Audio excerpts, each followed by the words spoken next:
You are Locked On Texas Tech, your daily podcast on the Texas Tech Red Raiders. Part of the Locked On Podcast Network, your team every day.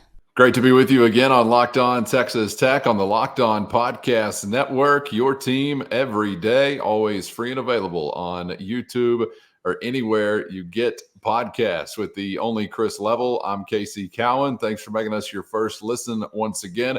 Chris, great to be back with you, wrapping up the week and heading into the weekend in a very powerful way, because we are diving into today some projections as it relates to Texas Tech based on ESPN's College Football Power Index. Put on your glasses with tape in the middle, because we're getting very, very scientific here today. We're talking what'd you tell me, 2,000 simulations the ESPN supercomputers are running? Under the sea, 20,000. 20,000. Yeah. That movie always kind of freaked me out. The whole submarine thing way back in the day. That's probably predates you, but yeah, that was an old. But yeah, 20,000 simulations. But and it's summertime, and you're trying to. Everybody's trying to figure out what it's going to look like in the fall, and it's impossible to do so. I don't exactly know how you spit info into a computer and then tell it, okay, each team 20,000 times, give me results. But this is something that I think it caught a lot of people's attention. I think people do pay attention to this. I think it's referenced. I think it's a ballpark, but it tries to narrow things down a bit. And it essentially tells you several things about the Red Raiders. One, top 30 team preseason, according to the FPI. And I think it tells you that you're hovering around 8-4, I think is the kind of the gist of the win-loss record, which would be about, 25 to 35 in the country if you finish 8-4. So, but yeah, it's certainly worth discussing, I think. Yeah, let's get into some of these numbers, and I'll throw them up on the screen here for those watching on YouTube.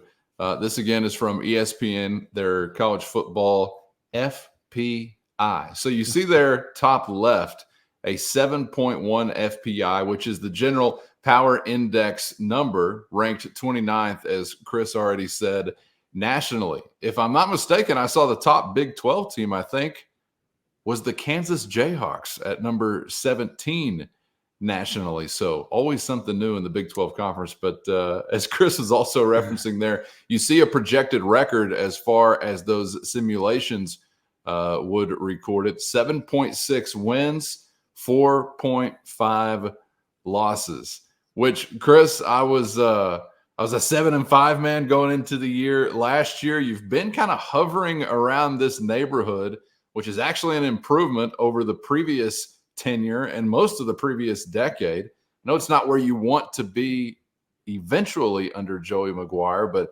I'm kind of wondering, I think Joey McGuire and obviously his team would have much higher hopes, much higher expectations.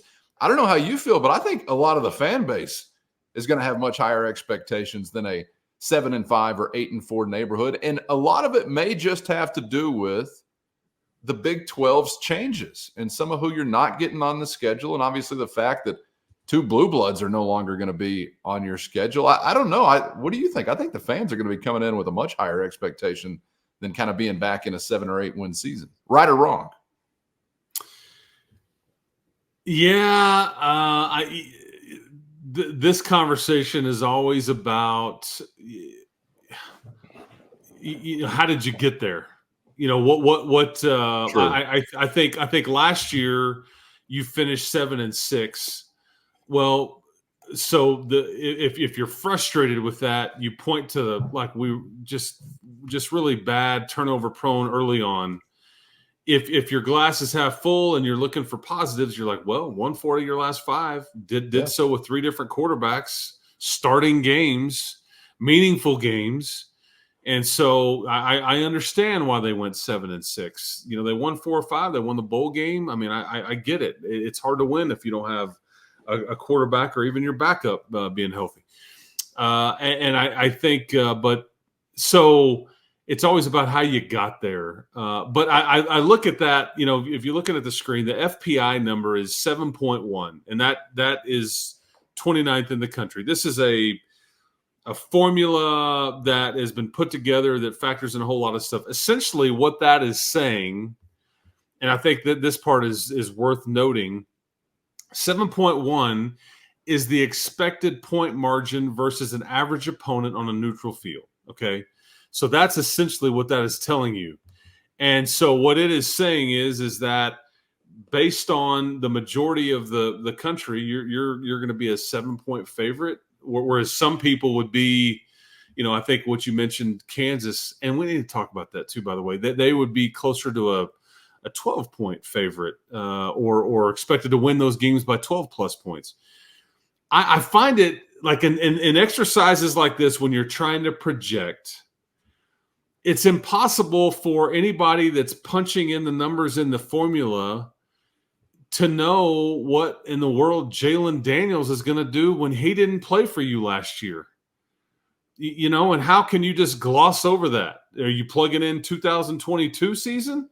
Yeah. Well, that's awfully generous of you. I mean, he gets broken in half all the time. And so much of what Lance Leipold, who's also, they're replacing an offensive coordinator, and Andy Kotelnicki that left, that was such a good coordinator. And remember talking about that game as we let in, it's like you're going to see every single formation under the sun. Well, what's the a new system and a new coordinator and all that? How does that get factored in? I don't know, but again, this is June. This is what we have, and so we're going to discuss it. I kind of look at the Kansas, prediction here or projection and kind of go, I've got questions. I look at the Red Raider one, though, and I mean, can I disagree with the 7 or 8 win territory or the 4 or 5 loss territory? With the questions we have about this team, not necessarily. I mean, not necessarily. I think that your situation is based on an unknown in Baron Morton and his shoulder. I think it's based on your offensive line, but that's kind of the question mark. Whereas, like, if you want to thumbs up some stuff or retweet some stuff, you go, "Hey, man, look at the schedule. Look at some of these folks." Like that Kansas projection, right below them is Kansas State. They're not on the Red Raiders schedule. You look at Utah, where Utah is on the FPI, because just to clear it up, let's see, you've got let me write it down for you. Yeah, Big 12. Yeah, Kansas, K-State 17 and 22. You got Arizona, Oklahoma State 24-26. Then you got Utah at 27. Tech, Texas Christian, UCF 29, 30, and 32. So really, from 20 to 32, there are several Big 12 squads bunched up there. There's some meaty. I mean, you kind of fill up the 17 to 32, and there's a lot of Big 12 there. What I think is also fascinating is, and you and I have seen the same thing, and it's important to note that according to this FPI, they put together like a list of easiest schedules. And again, some of this it's going to look like buffoonery when we get to the real games and injuries happen, or golly, they're not as good as we thought, or they're a lot better than we thought. All that always happens. That's the beauty of it. That's why we love it so much. But on paper, based on these formulas, Texas Tech has the 9th easiest schedule in the country. Again, based on what they are telling you here. And it's because of some of who you don't have to play. Now, what is fascinating about this exercise is that first, today's episode brought to you by eBay Motors. And eBay Motors has everything you need to maintain your vehicle and keep that ride or die ride on the road, or elevate your car's game to the next level of performance. Superchargers, exhaust kits, LED headlights, roof racks, and accessories of all kinds to fit your style. Whether it's power, speed, or design you're into, eBay Motors has you covered with over 122 million parts to perfectly fit what you need. Just head over to ebay.com/motors now, where you'll always find exactly what you're looking for, and at no risk because of eBay's guaranteed fit. Your part is guaranteed to fit just right every time, or your money back, keeping you burning rubber and not burning cash. With all the parts you need at the prices you want, it's easy to keep your ride or die on the road and moving your life forward at ebay.com/motors. eBay guaranteed fit, only available to U.S. customers. Eligible items only. Exclusions do apply.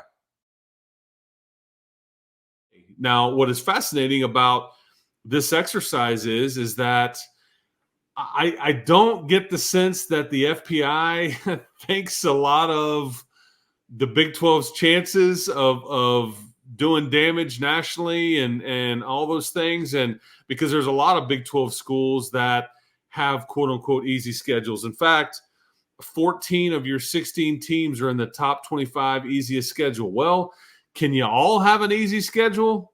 I mean, if everybody's in the league, like, everybody can't have an easy schedule, but I think it's also because you don't really know what this league is, and there's not a quote unquote blue blood, or there's not a quote unquote clear cut favorite, and on and on it goes. But I think this is also another important point to note, Cowan, is that this is why I think like the West Virginia Penn State game is huge. The Texas Tech Washington State game is huge. More so now than maybe ever before.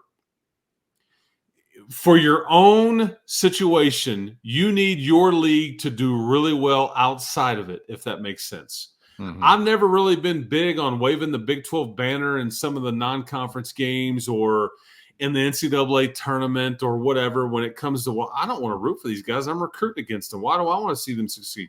Well, for your own scenario to be as improved as possible, more so now than maybe ever before, you need your league to perform as well as it possibly can outside of it to put the league's best foot forward. And that could involve you. It really could. And I think it's, you know, like, it's hard for me to root for Kansas basketball in like November, but when they do well in November and December and they roll into Lubbock with an RPI of 2, and then you beat them by 30 and Bill Self gets ejected, well, there's a payoff there. You know, there's a payoff for the Red Raiders. Well, I think that football hasn't necessarily had the same kind of component, but boy, it really does now, in my opinion. It's a bit of a different conversation than the FPI. My point of bringing all that up is, based on these formulas, it doesn't feel like that this league is being taken, I don't want to say seriously. It's almost like the formula doesn't know how to judge it. And that's why I think that the out-of-conference games are maybe going to be more important than ever before for a lot of these teams in the league. So if they all do well, it certainly would improve your situation. I don't know why, but there's just such a different vibe to me between a 7-win regular season and an 8-win regular season. 7-5, 6-6, pretty average football team. Your head's mostly above water. At least you didn't have a losing season, but nothing really to write home about. 8-4, you're kind of thinking, all right, maybe you're carving out a little space that's more interesting. 9-3, in the context of Texas Tech, at least, you're having a really good season. And then we know what it's like whenever you're getting to double-digit wins or anything like that, how you're going to feel about it. But I'm probably going to be going into this thing again, predicting a 7-5 regular season record for the Red Raiders. But that's only because I am a tattered, battered, and torn lifelong Red Raider fan. But Chris, if I'm really being honest, like if I didn't know anything about Tech or hadn't gone through this as a sports fan, again, like I already said, man, you're in a Big 12 conference now where Longhorns and Sooners are no longer on the block. And if you cannot find a way to compete for hardware in this league now, and I'm not saying it has to be immediately this season, could be, but if you can't find that way, you know, will you ever? Because it's kind of startling to see that there are two kind of intersections here for Texas Tech in this era that are sort of difficult to process in a way. It's startling for a lifelong Tech fan to see some of the other metrics across the Big 12 conference, like, you know, revenue or resources, alumni, things like that, where you're you're among the Big 12 haves. I mean, you're not a have-not in this league. And I think for so long you've been punching up and felt like, well, you're in a have-not category because your neighbors with the richest bunch of holes that there are all across the country in Austin or Bryan College Station for the majority of your existence when you're sharing leagues from the Southwest Conference to the Big 12. And then you throw Oklahoma into the mix there. Well, obviously that's not the case anymore. So you kind of have that in the sense that the context has changed as far as who you're comparing yourself to conference peer-wise. But at the same time, the other part of the intersection is, and I've always maintained this, Texas Tech being such a young university, relatively speaking, young athletics department, relatively speaking, I don't think there is a football program out there that's younger than you and has won more games other than the Miami Hurricanes. I think they're the lone exception. You've done well for yourself, but I've always tried to keep that in mind and consider the fact that the next day is Texas Tech's best day. Resources are only growing. Red Raiders that you're churning out of this school to be fans are only growing.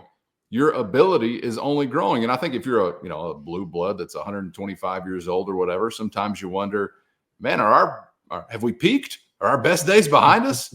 I never really felt like that as a Tech fan because of some of the timeline. I mean, Aggies, Longhorns have like a 30, 40-year head start in some instances to what you had, aside from the $125+ million that they had. So the expectation thing is kind of a weird one for me this offseason. I am traumatized by the past, but I'm also sitting here thinking, dude, look at the league around you. And if you can't find a way to really compete consistently for hardware, will you ever? I know that's a mouthful to digest, but does some of that make sense to you? I know that you've been in the red and black for a long time now.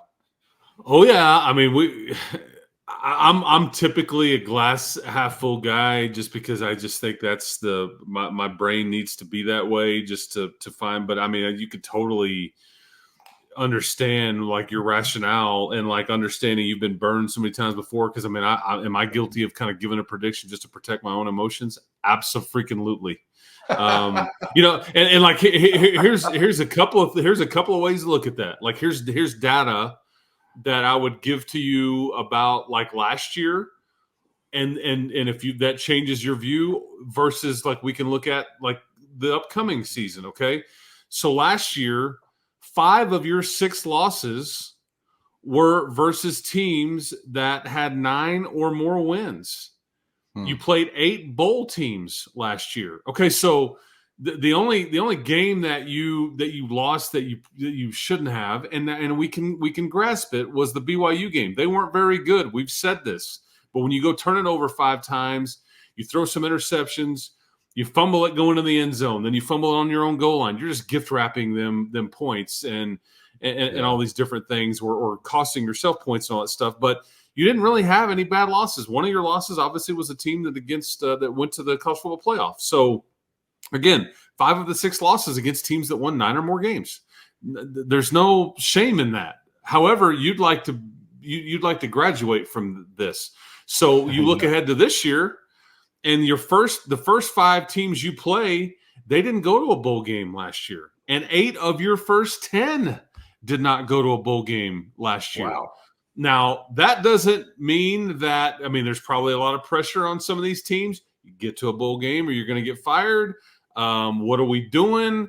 And you're not getting the same, with the portal and how teams can change from one season to the next. You're not getting last year's version this year, but you get what I'm saying. Yeah. There's nothing staring at you that just should scare you. However, I mean, let's just call it what it is. You've not exactly – we did a show earlier this week, and we were talking about great coaches, and Jim Carlin's name came up, and he's a Hall of Fame candidate. And why he's so famous in Texas Tech lore is because he had coached a team to, I believe, an 11-1 record in 1973. We talk about what Mike did in 2008, an 11-2 year. Those stick out like sore thumbs because they haven't happened very often. So you get into the 9 or 10 win category, those are fairly rare around here. You've gotten to those points. Mike lived in that kind of territory, but could never graduate over the hump. So I just say it's very fair to feel like, hey man, I'm going to pick 7-5. If we get anything better than that, great. But to expect 8 or 9 That's fine, but it's not. There's not a lot of past precedents that says you've lived in these neck of the woods for very long. I do think there needs to be reason or justification for a higher expectation, or there is justification for a higher expectation moving forward. You have had, as I've already described, some peers that are among the best all across the country as far as resources, going all the way back to your entry into the Southwest Conference. Prior to that, border conference days, you were collecting some hardware, right? And I know that's like 15 Coons ages ago. But the point being,